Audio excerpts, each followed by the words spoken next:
గారు నమస్తే అండి. నమస్తే బ్రహ్మనాయుడు గారు.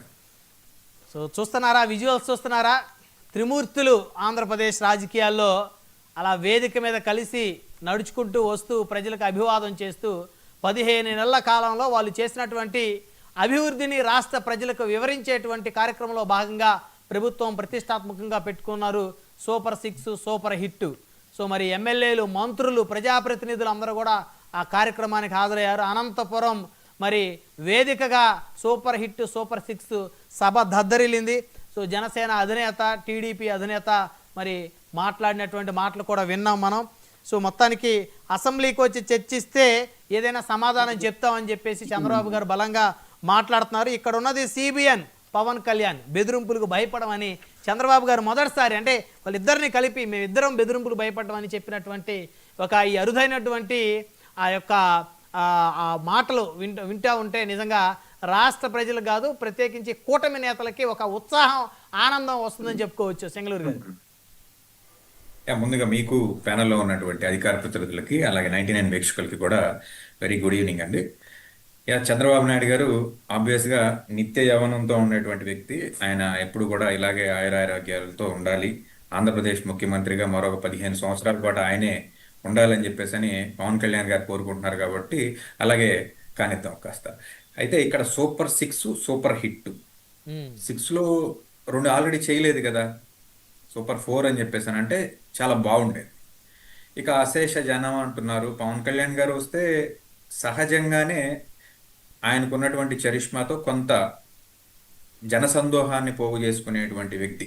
అంటే ₹1 కూడా వెచ్చించకుండా ఆయన చూడటానికి రాయలసీమలో కాదు, ఇటు ఈస్ట్ వెస్ట్ కానివ్వండి, తెలంగాణ కానివ్వండి, తెలుగు రాష్ట్రాల్లో ఎక్కడైనా కానీ కొంతమంది జనాలు వస్తారు. అలాగే ఇది అధికారంలో ఉన్నటువంటి పార్టీ పెట్టినటువంటి మీటింగ్ కాబట్టి జనాన్ని తీసుకురావటం పెద్ద విషయమేం కాదు. నేను కూడా 2 రోజుల నుంచి కొన్ని ఆడియోస్ వింటున్నా.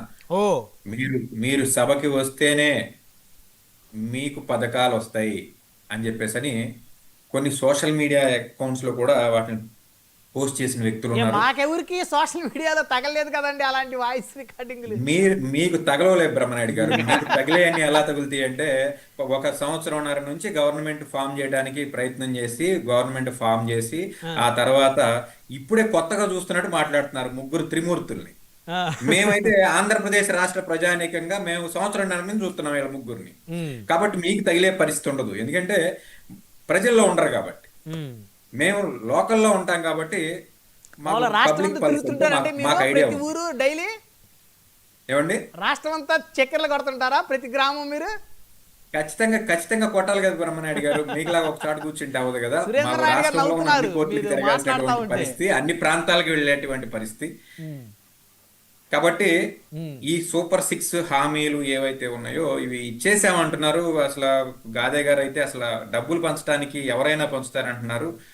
ఎవరైనా పంచే కార్యక్రమానికి అయితే ఈ కార్యక్రమం ఎందుకు?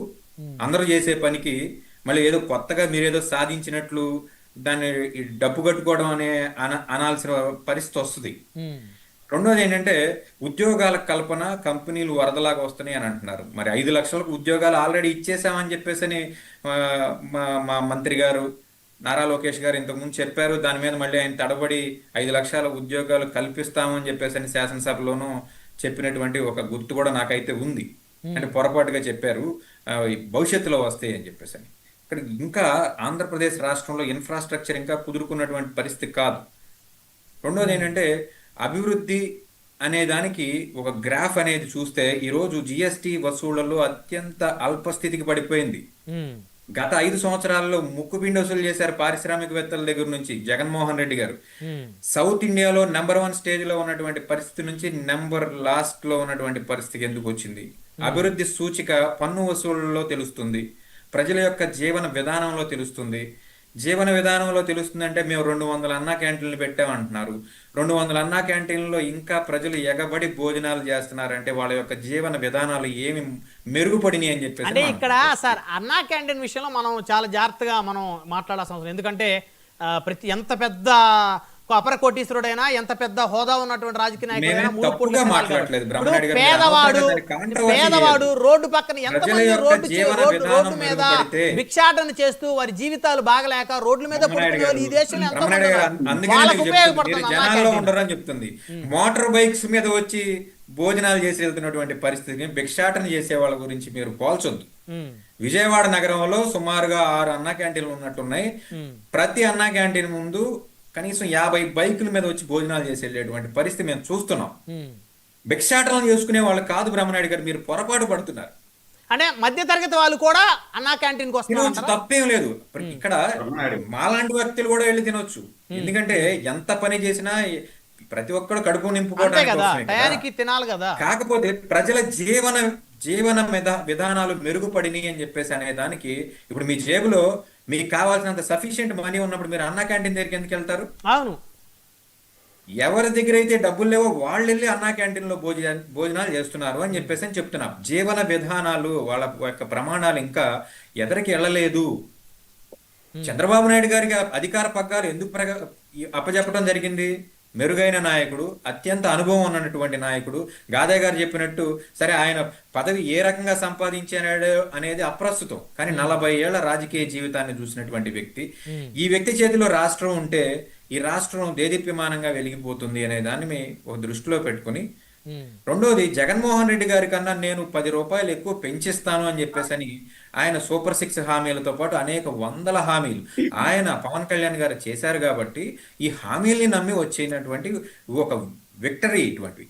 ఈ విక్టరీ వచ్చిన తర్వాత కూడా 1.5 ఇయర్ తర్వాత ఇంకా హామీలు ఏవైతే ఇస్తానన్నటువంటి 6 హామీలని ఇవ్వలేకపోవడం అనేది ఇక్కడ శోచనీయం అని మాత్రమే మేము చెప్పదలుచుకున్నాం. మీరు అన్నట్లు మీరు పొగాకు, మీరు ప్రకాశం జిల్లా వారు మీకు పొగాకు గురించి తెలుసు. మేము గుంటూరు కృష్ణాలో ఉంటాం కాబట్టి మాకు పొగాకు, పత్తి, వరి, చెరకు అన్ని తెలుసు. మాకు యూరియా లేదే గడవని పరిస్థితి. మేము పంట పెట్టామంటే యూరియా బస్తా ఇంట్లో ఉండాల్సినటువంటి పరిస్థితి. మరి ఆ యూరియా బస్తా కోసం వాళ్ళ చెప్పులు లైన్లో పెట్టుకున్నాని జనాలు వెయిట్ చేస్తున్నటువంటి పరిస్థితి. మామిడి రైతులకి ఏదో మేము ఇచ్చాము అని చెప్పేసి అని అంటున్నారు. మామిడి రైతులకు మీరు ఇచ్చిన సబ్సిడీ జగన్మోహన్ రెడ్డి గారి యొక్క పర్యటన తరువాత ఇచ్చినటువంటి పరిస్థితి. జగన్మోహన్ రెడ్డి పర్యటన చేయకపోతే క్రెడిట్ ప్రభుత్వానికి ఇస్తారా, జగన్మోహన్ రెడ్డి గారికి ఇస్తున్నారా? మీరు ఏమండి క్రెడిట్ ప్రభుత్వానికి ఇస్తారా, జగన్మోహన్ రెడ్డి గారికి? నో. ఇప్పుడు జగన్మోహన్ రెడ్డి పర్యటన చేసినంత మాత్రాన ప్రభుత్వం ఇవ్వాలి అనేది ఏం గ్యారంటీ ఏం లేదు. కాకపోతే ప్రతిపక్షంలో ఉన్నటువంటి ఒక వ్యక్తి